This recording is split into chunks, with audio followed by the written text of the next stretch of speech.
I am 42 years old, and the part that still hurts the most is not even that my husband cheated on me with his secretary, but that for so many years I helped him hide the truth from myself.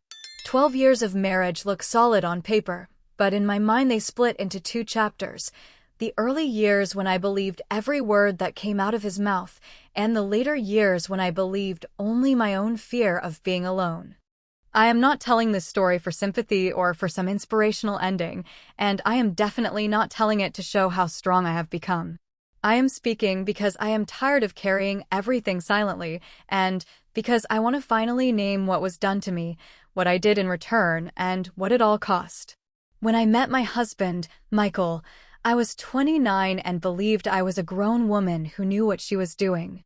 I worked as a graphic designer in a small marketing agency, dragging my laptop home at night to finish layouts at the kitchen table, drinking cheap coffee and convincing myself that I loved the grind. I rented a modest but clean one-bedroom apartment with a view of a parking lot and a maple tree that turned bright red every October. Michael walked into my life the way many men do, through mutual friends at a party that I almost skipped.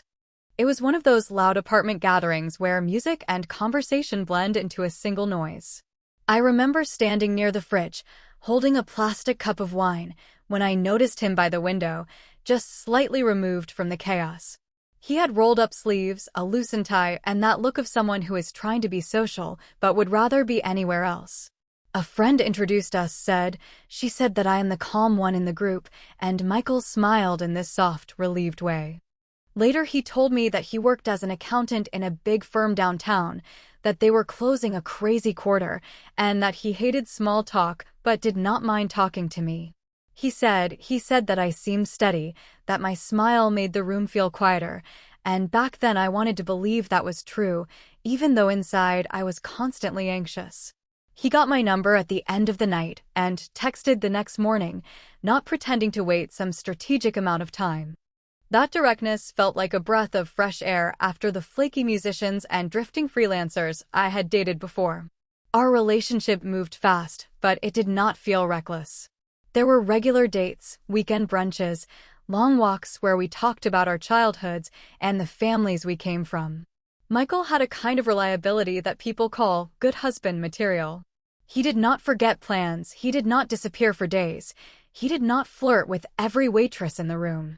He paid his bills on time, showed up when he said he would, and asked questions about my work that proved he actually listened. Compared to the chaos I had known in my 20s, his neat shirts and 9-to-5 schedule looked like safety. After a year of dating, he suggested we move in together, and it felt less like a dramatic decision and more like the natural next step. Living together at first was almost painfully ordinary in the best way. We argued about whose turn it was to take out the trash. We laughed when the smoke alarm went off because I burned toast. We spent Sunday mornings reading on opposite ends of the couch, our feet touching. The kitchen in that first apartment was so small that I constantly knocked my hip into the same drawer when I made coffee, and every time it happened he would come up behind me, kiss the back of my neck, and say, he said that one day he would buy me a big kitchen where I could turn around without getting bruises. I believed him. I believed in our future so completely that the idea of him ever becoming my enemy would have sounded absurd. We married about a year later.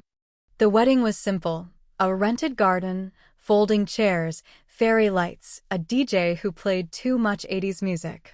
My mother cried through the entire ceremony, partly because she was happy and partly because she was relieved that her daughter was finally settling down with a good man. My father gave a toast about me being in safe hands now, and everyone laughed.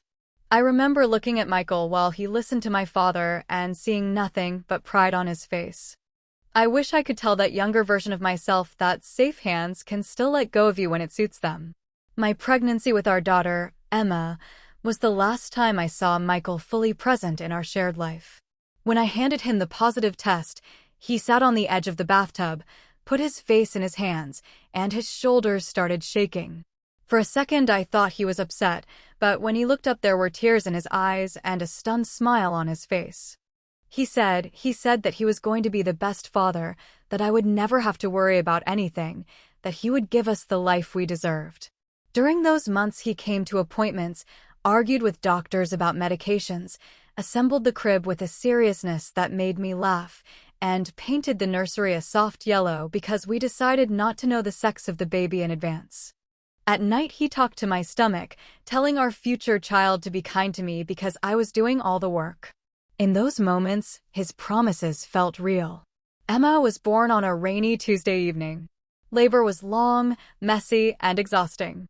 I crushed his hand every time a contraction hit, and he kept saying, he said that I was doing great, that we were almost there, even when we clearly were not.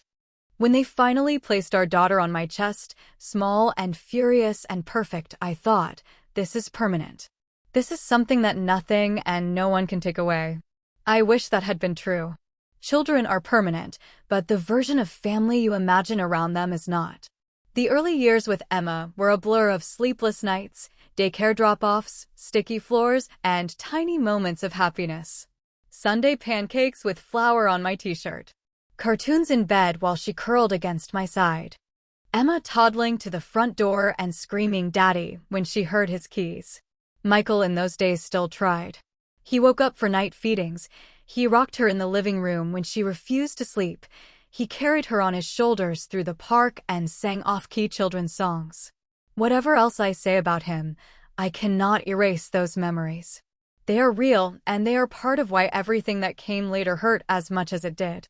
The first changes were so small that they were easy to explain away. Work became crazy for him more often. There were new clients, new deadlines, new reasons to stay late. An extra hour at the office here, a working Saturday there, a business trip that stretched from 2 days to 4 because something came up. He would come home with that burnout look, loosen his tie, sink into the couch, and scroll through his phone while I reheated dinner. When I asked, I said, "How was your day?" he almost always replied. He said that it was long and that he did not want to talk about work right now. So we did not talk about work. We talked about Emma's homework and the broken faucet and who was taking the car for an oil change. Little by little, the space where we talked about anything deeper disappeared. Intimacy changed too, not all at once, but with a slow, steady erosion. For a while we still reached for each other at night, out of habit and comfort. Then it became something that usually happened after 2 glasses of wine on a Friday, once every few weeks, when we were both too tired to really be present. There were no big fights about it, no dramatic accusations. Instead, there were quiet rationalizations. I told myself that this was normal for married couples with kids, that long-term passion naturally faded, that we were just in a busy season. I used those ideas like painkillers. They dulled the ache but did not fix the wound. Everything tilted again the year he hired a new secretary. I did not know it at the time, of course. I remember that night only because it seemed so ordinary. We were eating takeout at the kitchen table, Emma was coloring in the living room, and Michael mentioned in passing that they had finally replaced the old receptionist who kept messing up appointments. He said that the new girl, Madison, was a lifesaver, that she actually knew what she was doing, that she made the whole office run smoother. I felt a tiny flicker of something in my chest when he said her name, but I ignored it. People praise new coworkers all the time. There was nothing inherently wrong with that. The first time I met Madison was at a company holiday party a few months later. I stopped by after work because spouses were invited, and I thought it would be good to show my face, to remind the people he worked with that Michael had a family. She was standing near the bar, talking to another woman from the office, tall and put together, with straight brown hair and a white blouse that somehow stayed immaculate even with a drink in her hand. Michael led me over and introduced me as his wife. She smiled with professional warmth, shook my hand, and she said that she had heard so much about me and that it was nice to finally meet. Then she laughed and joked that she charged Michael for all the coffee runs she did for him. Everyone laughed, including me. On the surface, it was harmless. Underneath, there was a spark in his eyes when he looked at her that I had not seen directed at me in a long time. After that night, her name started appearing more often in his stories about work. Madison stayed late to help with files. Madison dealt with a difficult client on the phone. Madison reminded him about an important deadline. Each mention was wrapped in casual appreciation, but there was an energy in his voice, a kind of low, admiring excitement. I noticed it, then scolded myself for noticing. I told myself I would not be that woman, the one who resents every female coworker near her husband. I reminded myself that I trusted him, that nothing concrete had happened, that I had no right to make a scene. Life rolled on. I woke up, rushed through mornings, packed Emma's lunch, fought traffic to get to my job, came home to cook, clean, help with homework, answer emails from my boss, and manage endless small tasks that kept our house functioning. Somewhere along the way, I stopped meeting friends as often because it felt like there was never enough time or energy. My world shrank down to work, child, home, and a husband whose body was present but whose attention kept drifting somewhere I could not see. One afternoon, my oldest friend Rachel came over. We had known each other since college, the kind of friendship that survives bad haircuts, cheap wine, and terrible boyfriends. She sat at my kitchen island, watching me move around the room, and finally said that I looked tired in a way she did not recognize, not just mom tired, but drained. I laughed it off, said that work had been busy, that Michael's schedule was crazy, that this was just adulthood. She listened, then said carefully that her cousin worked in the same building as Michael's firm, and that he had mentioned seeing Michael several times in a nearby bar in the evenings, always with the same younger woman. She described the woman without knowing who she was, the hair, the style, the way she leaned in when she talked. It took me about 3 seconds to realize she was describing Madison. My first instinct was not anger. It was denial. I told Rachel that it was probably work-related, that they might have been meeting clients, that people often misread situations. Rachel looked at me with that painfully honest expression only a real friend can manage and she said that she would rather risk upsetting me than stay quiet while I lived in the dark. I thanked her, promised I would handle it, and changed the subject. That night I cooked dinner, set the table, and smiled at Michael as if nothing had changed, while inside something fundamental had shifted. I could no longer tell myself that all my unease was just insecurity. From that point on, I started paying attention. I noticed how his phone, which used to lie face up on the coffee table, now stayed in his pocket or on the counter face down. I noticed how he carried it with him even into the bathroom when he showered. I noticed the way his voice changed when he answered certain messages, a hint of softness and secrecy. When I walked into the room, he sometimes flipped his laptop screen halfway closed with a casual motion that did not feel casual at all. Our conversations shrank down to logistics. We were like coworkers in the same house, coordinating shifts. The night I finally asked him directly was not dramatic from the outside. Emma was already asleep, the television was playing some forgettable show in the background, and we were sitting on opposite ends of the couch. His phone lit up on the coffee table. He glanced at the screen, grabbed it quickly, typed a response, and placed it back down, this time even farther from my reach. Something in me snapped, not loudly, but with a quiet, decisive break. I turned down the volume, looked at him, and I said that I needed to ask him something and that I wanted a real answer. He frowned, eyes still on the television, and asked what was wrong. I told him that people had seen him out with Madison after work, that he was always on his phone, that he smelled like perfume sometimes when he came home, and I asked, as calmly as I could, if he was seeing someone else. He stiffened immediately. His face went through a whole series of expressions before he settled on outrage. He asked who had been talking to me. He said that it was ridiculous, that Madison was just his secretary, that of course they sometimes had to meet clients together, that gossip traveled fast in offices, and I should know better than to listen to it. He paced the room while he talked, his voice rising, accusing me of not trusting him, of trying to sabotage his career with my insecurity. I watched him, and for the first time I saw clearly that his main fear was not hurting me, but being exposed. I could have pushed harder that night. I could have asked to see his phone, could have refused to drop the subject until I had proof one way or the other. Instead, I did what I had learned to do over years of keeping the peace. I backed down. I told him I did not want to fight, that I believed him, that I did not want to be unreasonable. It was not forgiveness. It was surrender. I went to bed with that familiar heavy knot in my chest and lay awake long after he started snoring softly beside me, staring into the dark and listening to a voice in my head whisper that I already knew the answer and was simply too afraid to admit it. In the weeks after that conversation, nothing on the surface really changed, and at the same time everything did. Michael was careful for a while, almost exaggeratedly so. He came home a little earlier on some nights. He put his phone on the kitchen counter where I could see it. He asked about Emma's day and even about my projects at work. If I had been desperate enough, I could have taken that as proof that I had overreacted and that things were fine. But underneath those gestures there was a distance that felt even colder because it was so polite. We moved around each other like two people who had just signed a fragile peace treaty. He thought the subject was closed because I had backed down. I knew it was not. I had just postponed the explosion. My anxiety settled into a routine.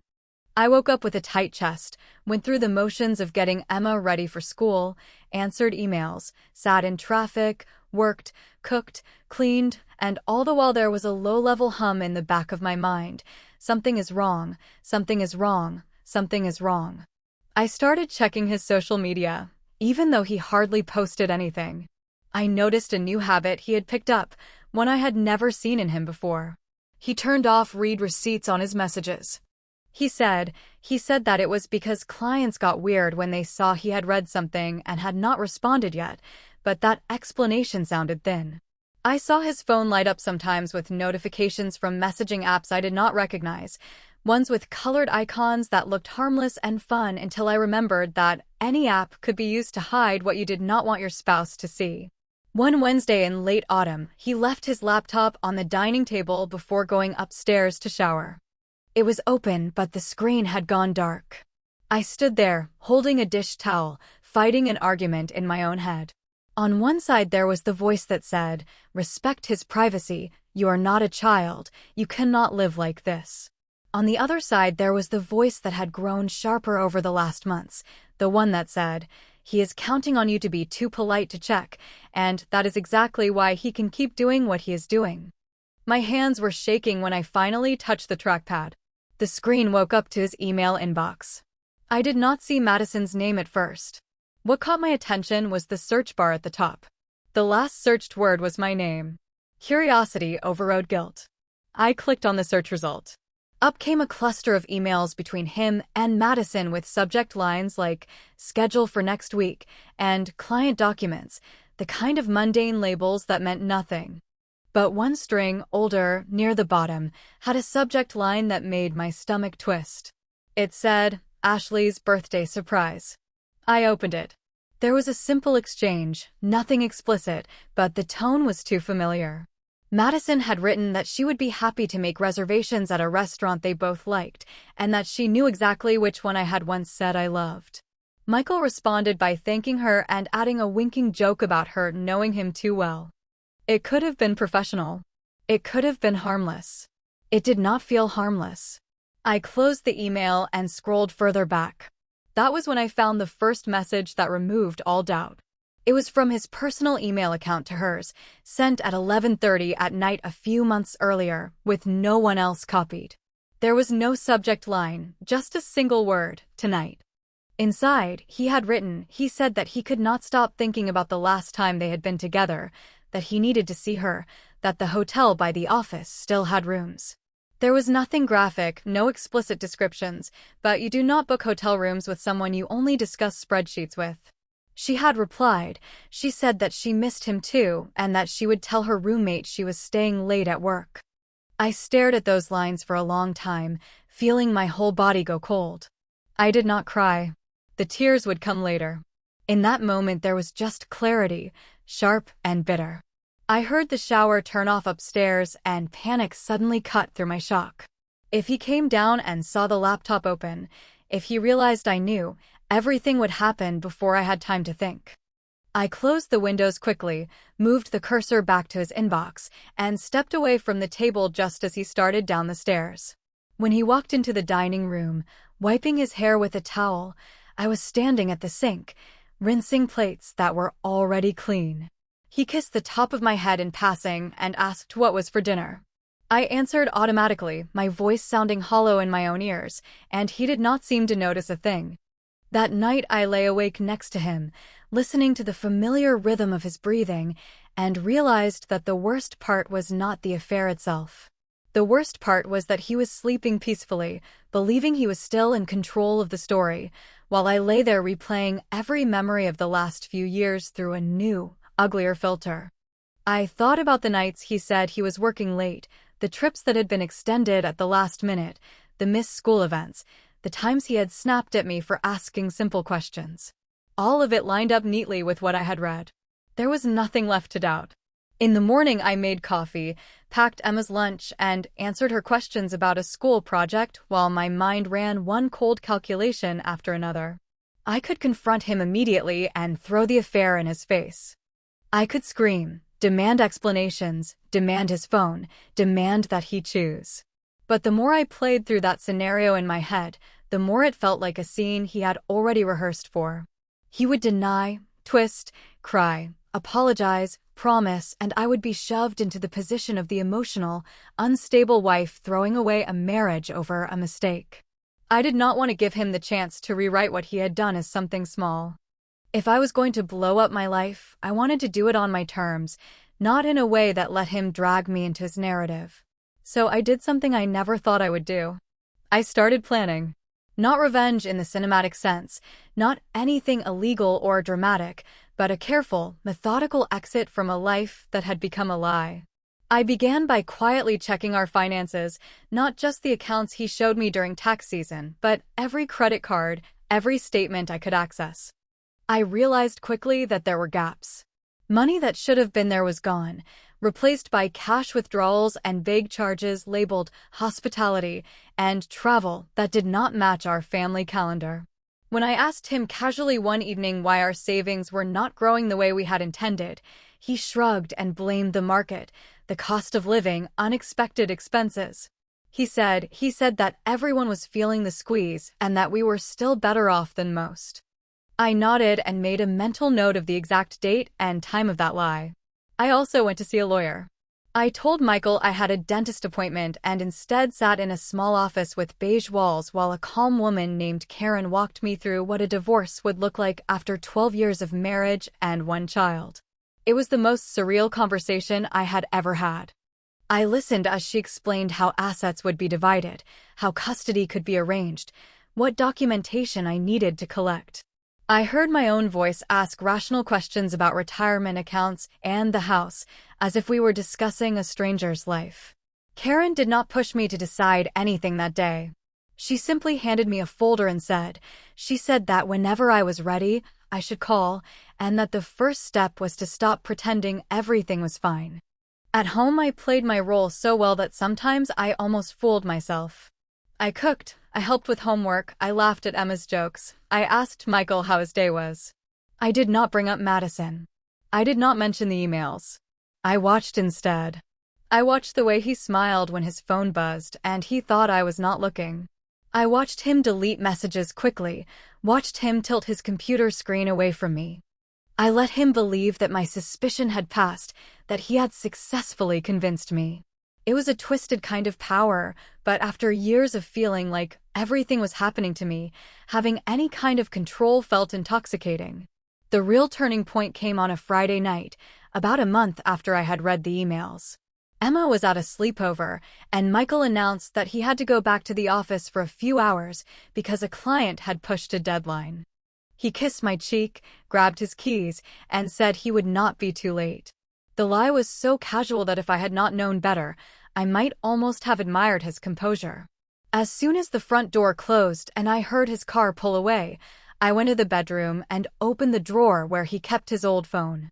About a year earlier, he had upgraded and claimed he had wiped the old device to trade it in, but never actually took it to the store. It had been sitting in that drawer ever since. I had never had a reason to touch it. That night I did. The battery was dead, but the charger was in the same drawer. I plugged it in and sat on the edge of the bed watching the screen slowly blink to life. My heart pounded so hard that my hands felt numb. Part of me hoped the phone really had been wiped, that there would be nothing there. Another part of me knew that if there was something, I would finally have the kind of proof that could not be argued away. When the home screen appeared, I saw immediately that he had not reset the device properly. His email was logged in. So were several messaging apps. I opened one almost at random, and there she was, Madison, her name saved under a random male contact to make it less obvious, but the conversation left no room for confusion. I scrolled through months of messages that charted the gradual decay of my marriage in cruel detail. There were complaints about me, framed as jokes. He told her that I was too serious, that I did not get how stressful his job was, that I never wanted to go out anymore, as if the exhaustion of running our entire home by myself was just a personality flaw. She told him that he deserved to be with someone who appreciated him, someone fun and spontaneous. They coordinated hotel stays under the guise of business trips, shared photos from dinners that he had described to me as boring client events, and made plans for weekends when I thought he was away at conferences. At one point, months back, he had even floated the idea of bringing her to a work function as his +1 for appearances, saying that I might not want to attend. She wrote, she said that she did not want to hurt my feelings, with a laughing emoji, and he replied that I probably would not even notice. By the time I set the phone down, my hands were shaking so badly that I had to grip the edge of the mattress. I felt nauseous, not just from the betrayal, but from the realization of how completely I had been erased from the version of our life he presented to her. In his messages, I was not a person with feelings and history and sacrifices. I was an obstacle, an inconvenience, a background detail. That was the moment when any lingering thought of saving the marriage died. I knew then that there was nothing to salvage with a man who could talk about me that way to another woman while sleeping in my bed and kissing our daughter goodnight. Michael came home around midnight, smelling faintly of cologne that was not the one I had bought him. He walked into the bedroom, surprised to find me awake. He said that the client meeting had gone long, that he was exhausted, that he would tell me about it tomorrow. I looked at him and felt a strange, cold calm settle over me. I said nothing.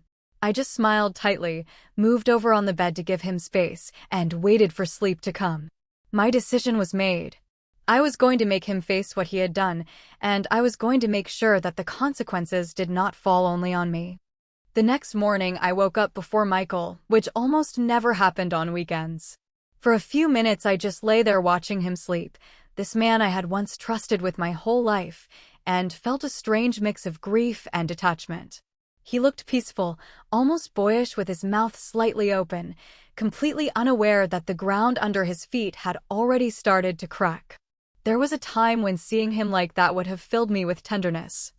Now all I could think about was the conversation I had had with the lawyer, the folder hidden in the back of my closet, and the messages I had read on his old phone. I knew I could not stay suspended in this secret knowledge forever. If I did, I would start to rot from the inside. I got up quietly, made coffee, and started breakfast like any other Saturday.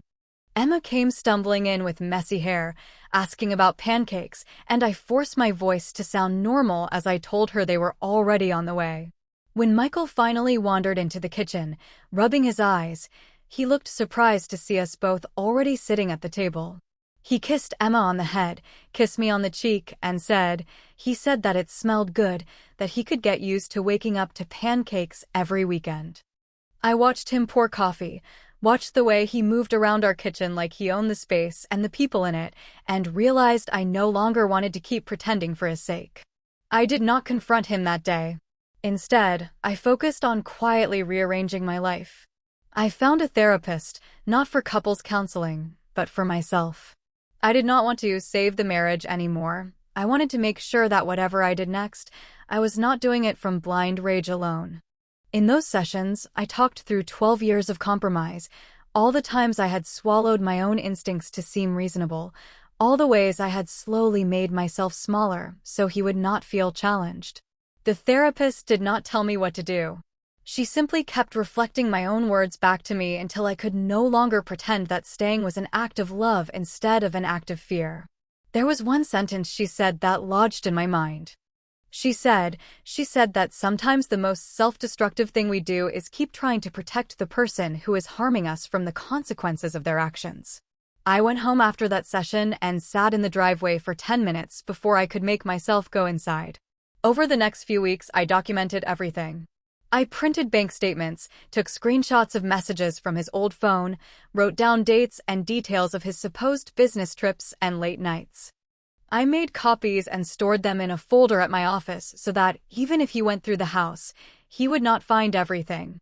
It felt paranoid, but I had learned enough from those messages to know that he was entirely capable of turning the story around and painting himself as the victim if I confronted him without preparation.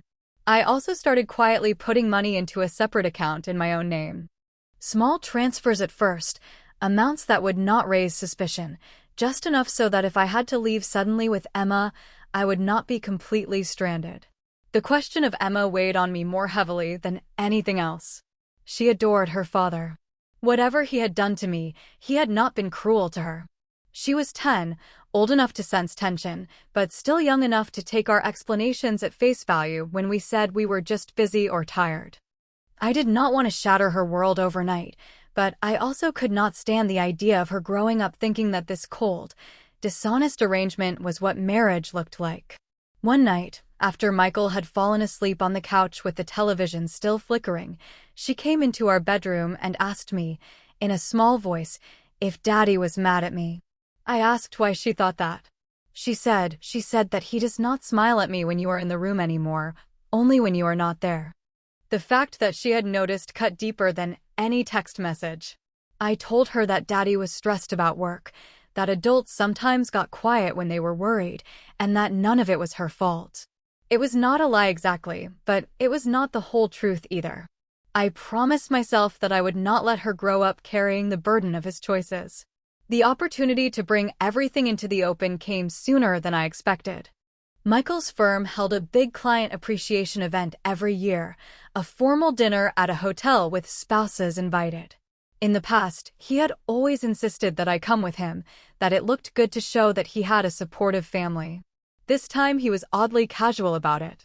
He mentioned the event only a week beforehand and added quickly that it was no big deal if I did not feel like going. He said that it was going to be boring, that it was mostly networking, that I probably had better things to do on a Friday night. The hint was not subtle. He wanted to go without me, and I had a very good guess about who he planned to bring instead. I looked at him across the kitchen, at the man who had sworn on our wedding day to be faithful, who had promised in a hospital room to protect our family, and I made a decision. I smiled and said I understood, that I might stay home with Emma, that it might be nice to have a quiet evening. His relief was almost visible. He kissed my forehead and thanked me for being so understanding, and I had to grip the edge of the counter to keep from laughing in his face. As soon as he left for work, I called Karen, the lawyer, and told her I was ready to move forward. We went over the plan together, how and when to serve the papers, what to say, what not to say, how to keep things as controlled as possible for Emma's sake. I told Karen about the upcoming event, about my suspicion that he was going to use it as a semi-public date with Madison.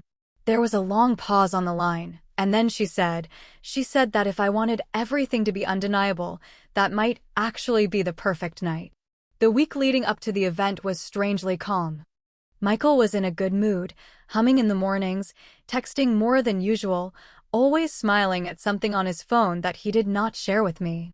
He bought a new suit, he got a haircut, he even started going to the gym again. He told me that this event was important, that landing a particular client could mean a partnership for him, that the firm was counting on him. I nodded and tucked away every detail.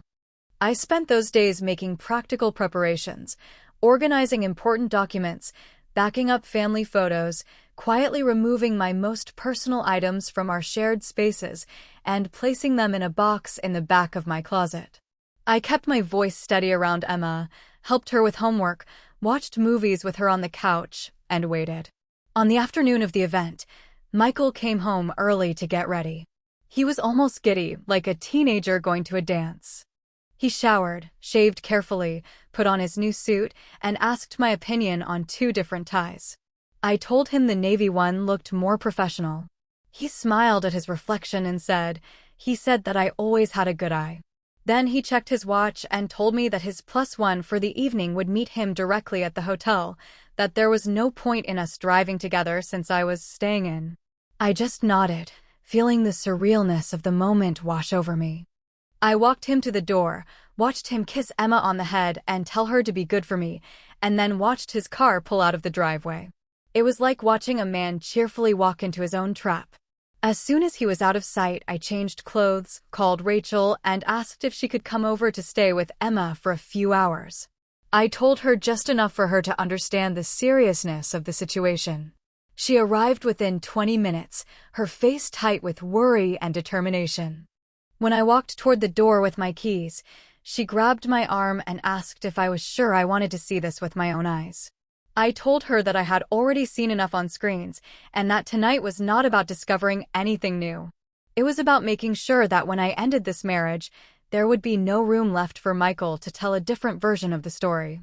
She nodded, hugged me briefly, and she said that if I needed her in the middle of the night, she would pick up on the first ring.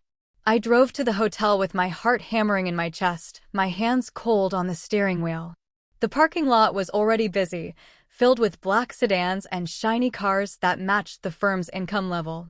I sat in my car for a moment, breathing slowly, reminding myself of why I was there. I was not there to scream, to plead, or to fight for his attention. I was there to witness, to gather the last piece of evidence, and then to walk away with my head clear. When I finally stepped out and walked toward the entrance, I felt strangely steady. The ballroom was on the second floor, and as I rode up in the elevator with a couple I did not know, I caught a glimpse of myself in the mirrored wall. I did not look like a scorned wife or a victim. I looked like a woman who had finally made up her mind.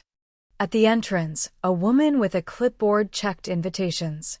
When she asked for my name, I told her calmly that I was Michael Turner's wife. She looked briefly confused, then scanned the list and she said that Michael had already arrived with his guest, but that of course I was welcome to join the event. My chest tightened, but I thanked her and walked in. The ballroom was all soft lighting, round tables, and clinking glasses. People in suits and dresses stood in small clusters, laughing, networking, trading stories. It took me less than 10 seconds to find him.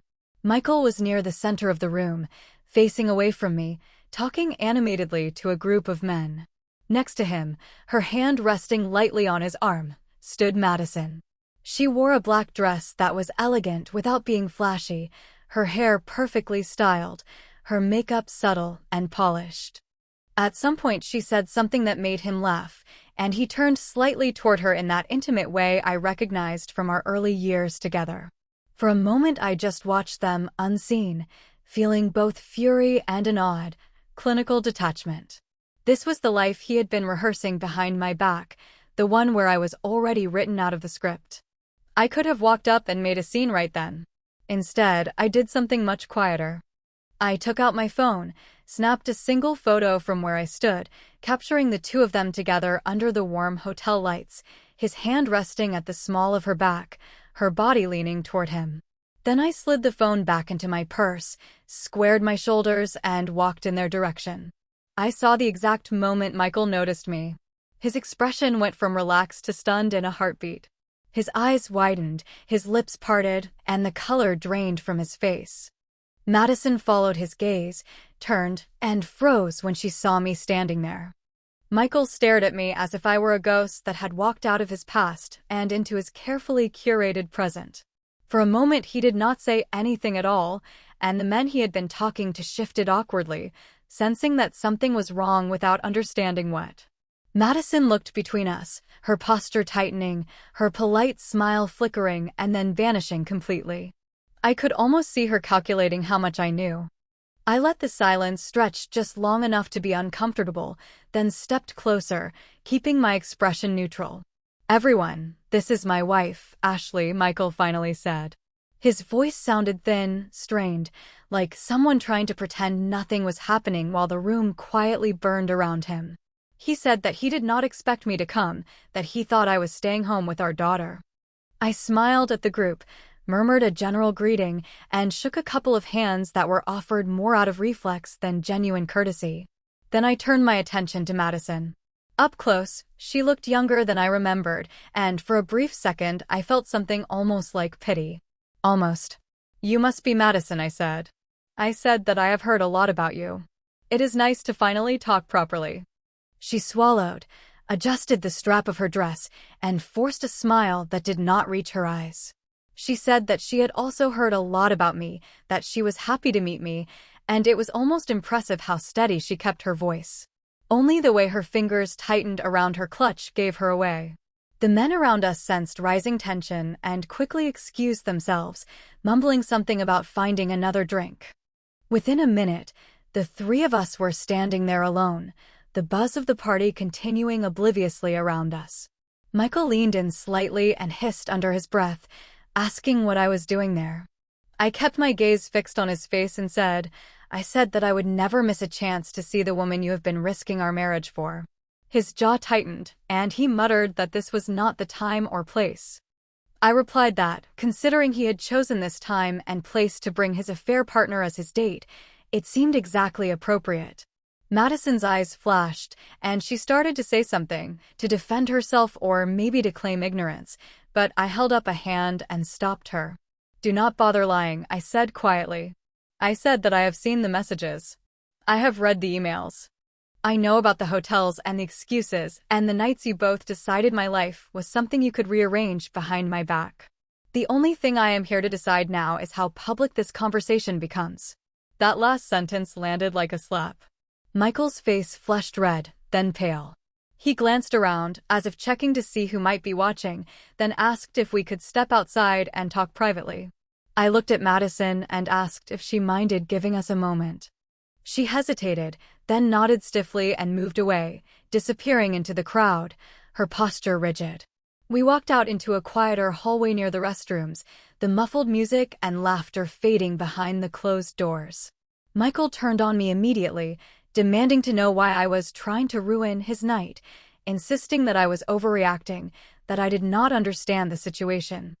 I let him talk for a minute, listened to him string together half-truths and excuses about emotional connections and things being complicated, until my anger cleared into something like cold focus. Then I interrupted him. "Stop," I said. I said that he needed to listen, because this was the only time I was going to say all of this calmly. He opened his mouth as if to argue, then closed it again when he saw the expression on my face. I told him that I knew about the affair, that I knew it had been going on for a long time, not just a recent mistake. I told him I had seen the messages where he joked about me, where he portrayed me as the nagging, ungrateful wife who did not appreciate him, while he played the misunderstood hero to a younger woman who knew nothing about the reality of our life. I told him I knew about the money he had pulled from our accounts to fund his secret dates, the trips he had extended without telling me why, the nights he had come home smelling like perfume that was not mine. He tried to interrupt, to say that I was taking things out of context, that he had been unhappy, that he had felt distant and lonely and had not known how to talk to me. I listened, then asked why, if he had been so unhappy, he had still let me carry all the weight of our family, trusted me with our child, eaten my food, slept in my bed, and used our shared money to pay for hotel rooms with another woman. I said that feeling unhappy did not give him the right to turn me into the villain of his story while he quietly built a second life. His eyes filled with angry tears, but I had lost the ability to care about his hurt feelings. "You could have asked for counseling," I continued. "You could have told me you wanted to separate. You could have filed for divorce like an adult. Instead, you performed marriage at home and played bachelor at work. You made me doubt my sanity every time I felt something was off. You let me question my instincts so that you did not have to question your choices." He looked away then, jaw working, and for the first time that night he did not have an immediate counterargument. That silence told me everything I needed. When he finally spoke again, his voice had softened. He said that he was sorry, that he knew he had messed up, that he was willing to end things with Madison and work on our marriage if I would give him another chance. He reached for my hand, and the familiar gesture felt almost obscene in that hallway. I pulled my hand back and said, very quietly, "I said that we are past second chances. I have already spoken to a lawyer. The papers are ready." All that remains is to decide how this is going to look for Emma and how cooperative you want to be." The surprise on his face was almost comical. He had truly believed he was still the one in control, that he could choose when and how the truth came out. He accused me of being cold, of planning behind his back, of betraying him by going to a lawyer before talking to him. I let him finish and then pointed out that I had been reacting to reality he had created, one where he had been betraying me daily for over a year. I said that going to a lawyer was self-protection, not revenge. The revenge, if you want to call it that, is simply letting your actions have the consequences they always should have had. He stared at me for a long moment, his expression shifting between anger, fear, and calculation. Then he asked in a low voice what I wanted. That question was one I had been preparing for. I told him, clearly and without apology, that I wanted primary custody of Emma with a fair visitation schedule, that I wanted the house so she would not be uprooted more than necessary, and that I wanted a clean, honest disclosure of our finances so we could divide assets fairly. I told him I had evidence of the affair and of the misused funds, and that if he tried to hide anything or smear me in the process, I would not hesitate to bring everything forward in court. I said that I had no interest in destroying his career for its own sake, but that I also had no intention of protecting it if he forced me to defend myself. The meaning was clear. If he cooperated, this could end with some dignity. If he did not, I was prepared to let the truth burn whatever it needed to. His shoulders slumped, and for the first time he looked genuinely defeated. He muttered that he needed time to think, that he had not expected things to be this far gone. I replied that things had been this far gone the moment he booked a hotel room with his secretary while telling our daughter he was going away to work hard for our family. I said that whether he was ready or not, we were done, and the only choice left was whether he would make this harder on Emma than it needed to be. After a long pause, he nodded slowly, not out of agreement, but out of understanding that I was serious. I told him I was leaving the event and that he could explain my absence to whoever he wished however he wished. Before I turned away, I added one last thing. I said that he should also tell Madison, clearly, that whatever fantasy she had bought into was over, because I would not live in a world where my daughter had to watch her father parade his affair partner around in public while still legally married to me. He flinched at that, but did not argue. I walked back into the ballroom just long enough to see Madison glancing toward the hallway with a tight, worried expression. Our eyes met across the room. For a second I wondered if she knew she was about to lose the illusion she had built. Then I turned and left. The drive home felt strangely quiet. No music, no radio, just the sound of the tires on the road and my own breathing. I expected to be shaking, to feel devastated, but what I mostly felt was empty. Not the hollow emptiness of shock, but the cleared-out space that comes after a storm passes and leaves nothing standing in its path. I knew the hard part was still ahead, telling Emma, dividing our life, facing the judgment of people who would only see the surface. But I also knew that there was no part of me left that wanted to go back. The line had been crossed. When I walked into the house, Rachel was sitting on the couch with Emma, watching a movie. Emma jumped up, asking how the party had gone, if there had been fancy food and pretty dresses. I hugged her tightly, inhaled the familiar smell of her shampoo, and told her that the event had been okay, that I was just tired. I did not say anything else that night. There are some truths you cannot drop on a child at the end of a long day like a bomb. Instead, after I tucked Emma into bed and thanked Rachel for staying, I sat her down at the kitchen table and told her everything. Rachel listened without interrupting, her expression a mix of anger and sadness. When I finished, she reached across the table and took my hand. She said that she was proud of me for not letting him keep writing the script, that it was going to hurt, but that I had already done the hardest part by seeing things clearly. I felt tears rise then, hot and sudden, more from relief than from pain. For the first time in a long time, I did not feel crazy. I felt validated. Over the next few weeks, the process of dismantling our marriage began in earnest. Michael moved into the guest room, temporarily, as he put it, and then into a small apartment closer to his office when it became clear that this was not a phase. We told Emma together, sitting on the couch, explaining in simple terms that Mommy and Daddy were not going to live in the same house anymore, but that we both loved her and that none of it was her fault. She cried, of course. She asked if we could change our minds, if we could try harder. Michael started to say something about how sometimes adults grow apart, but his voice broke, and for a moment I saw genuine regret flash across his face. I answered instead, saying that sometimes when someone breaks a promise over and over, the kindest thing you can do for yourself is stop pretending the promise still exists.